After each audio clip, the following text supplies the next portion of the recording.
একটা সংসার সাজাতে মেয়েদের ঠিক কতটুকু কষ্ট করতে হয় এটা শুধু মেয়েরাই জানে। মাথার ঘাম পায়ে ফেলে মেয়েরা তাদের সংসার সাজায়, তিল তিল করে গড়ে তোলে ছোট্ট একটি রাজপ্রাসাদ। আচ্ছা, নিজের হাতে গড়ে তোলা সেই ছোট্ট রাজপ্রাসাদের রানী কয়জন হয়? হ্যালো এভরিওয়ান, আসসালামু আলাইকুম। This is me Emily from my page Tasnim Akter Emily. কেমন আছেন সবাই? অন্য দিনগুলোর মতো আশা করছি সবাই অনেক ভালো আছেন। আলহামদুলিল্লাহ, আপনাদের সবার দোয়ায় আমি এমিলিও অনেক ভালো আছি। কিছুদিন যাবৎ শরীরটা বেশ অসুস্থ ছিল, যার জন্য রেগুলার ভিডিও আপলোড করতে পারিনি। এই কয়েকটা দিন আমি আমার শ্বশুর বাড়িতেই কাটিয়েছি। আমার শাশুড়ি, তারপর আমার ননদদের ভালোবাসায় এখন আলহামদুলিল্লাহ একটু সুস্থ। এই ভিডিও ক্লিপসটা হচ্ছে 2-3 দিন আগে, যখন আমি শ্বশুর বাড়িতে ছিলাম। বর্তমানে আমি বাসায় চলে আসছি। তো শ্বশুর বাড়ির একটা জায়গা আপনাদের সাথে শেয়ার করছি। এটা হচ্ছে আমার শ্বশুরের কেনা একটা জায়গা।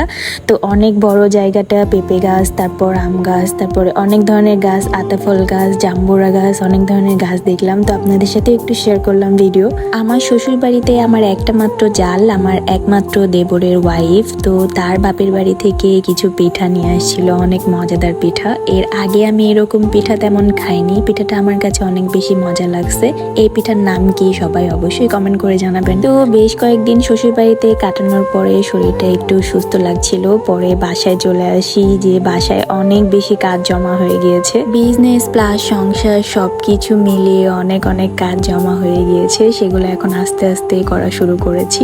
আর প্রথমে এসেই তো সবকিছু এলোমেলো করেছি, কাপড় চোপড় সবকিছু গোছানোর জন্য, ঠিকঠাক করার জন্য এলোমেলো করেছি। মাঝখানে তো আজান মুড়ি খাইতে খাইতে ঘুমায় গিয়েছে। তো ওকে ঘুম পাড়িয়ে দিয়ে সব বাকি কাজগুলো শেষ করছি আস্তে আস্তে। অনেক দিন হলো নিজের চুলের যত্ন একদমই নেওয়া হয় না। তো বাসায় এসে একটু তেল নিব ভাবছিলাম, কিন্তু এসে দেখি প্রত্যেকটা তেল ডেলিভারি হয়ে গিয়েছে। একটা তেলও নাই যে আমি নিজের মাথায় দিব। তো কি আর করার, তাড়াতাড়ি তেল বানাতে বসে গেলাম। আর আপু ভাইয়াদের এত অর্ডার জমা হয়ে গিয়েছিল যে আজকে তেল না বানালেই নয়। তো তেল জাল করে, তেল রিফিল করে সবকিছু রেডি করে ডেলিভারির জন্য বাকি কাজগুলা দেন শেষ করব। অতিরিক্ত চুল পড়ার সমস্যায় যারা ভুগছেন, কোনো কিছু দিয়ে চুল পড়া কমছে না, তারা কিন্তু আমার নিজের হাতে বানানো এই হোমমেড হেয়ার কম্বোটা একবার হলেও ইউজ করবেন। আর যারা মুখের কালো দাগ, ব্রণ, মেস্তা এই সব কিছু দূর করতে চাচ্ছেন, তারা এই হোমমেড ফেস প্যাকটা ইউজ করবেন। আমাদের ফেসবুক পেজে বলেন বা আমাদের টিকটকে বলেন, সব জায়গায় কিন্তু হাজার রিভিউ। আমি কিন্তু পেজটা উপরে মেনশন করে দিলাম, সবাই কিন্তু পারচেস করে ফেলবেন। রুম গোছানো প্লাস তেল বানানো শেষ করে এবার চলে আসছি রান্নাঘরে। আমার রান্নাঘরের অবস্থা তো একদম মেসি হয়ে আছে।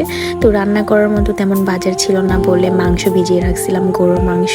আর এইদিকে আমার রুমের ফাইনাল লুকটা দেখেন, মাশাআল্লাহ দেখতে কিন্তু অনেক বেশি সুন্দর লাগতেছে। রুমের সৌন্দর্য কিন্তু অনেকটাই নির্ভর করে রুমের পর্দা, তারপর বেডশিটের উপরে। তো এত সুন্দর বেডশিট প্লাস পর্দা নিয়েছিলাম আমি এই ফেসবুক পেজ থেকে। আপনারা কিন্তু চাইলে নিয়ে নিতে পারেন, পেজ কিন্তু আমি উপরে মেনশন করে দিব। মাশাআল্লাহ পর্দার কোয়ালিটি প্লাস বেডশিটের কোয়ালিটি এত প্রিমিয়াম ছিল যা বলার বাইরে। যারা অর্ডার করবেন বা হাতে পাবেন, হাতে পাওয়ার পরে আসলে বুঝতে পারবেন। আমি আমার রুম ডেকোরেশনের জন্য তেমন কিছু এবার ইউজ করি না এই রুমে, বাট এই 3টা মিরর ডেকোরেশনের জন্য আমি একটা পেজ থেকে পারচেস করেছিলাম, হ্যান্ডক্রাফট এটা।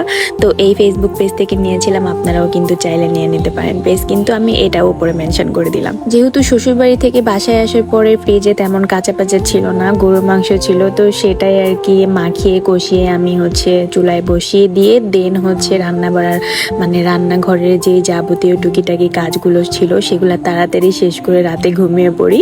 দেন এটা হচ্ছে সকালের ভিউ আমার রুম থেকে জানালার বাহিরে। মাশাআল্লাহ দেখেন একদম সবুজে সবুজ। আর আমার রুমের জানালার পাশেই কিন্তু বিশাল বড় একটা নিম গাছ, যেটার থেকে সতেজ একটা প্রাকৃতিক একটা যে বাতাস, একদম ফ্রেশ যে বাতাসটা, সেটা আমি পাই। তো সকালে জানালা খুলে ফ্রেশ ওয়েদার ফিল করার পরে আজানের জন্য নাস্তা বানাতে চলে আসি। আমার ছেলে নুডলস খেতে খুবই পছন্দ করে, তো 2 বেলা নুডলস খায়, সকালবেলা প্লাস রাত্রের বেলা। ওর জন্য নুডলস তৈরি করে ওকে খাওয়ানোর পরে আমরাও একটু নাস্তা করে নিই। তো জানলার পাশে বসে আর কি নাস্তা করতেছিলাম। দেন আপনাদেরকে আমার বেলকুনিটাও একটু দেখাই। আমার বেলকুনির আশেপাশেও কিন্তু সবুজে সবুজ।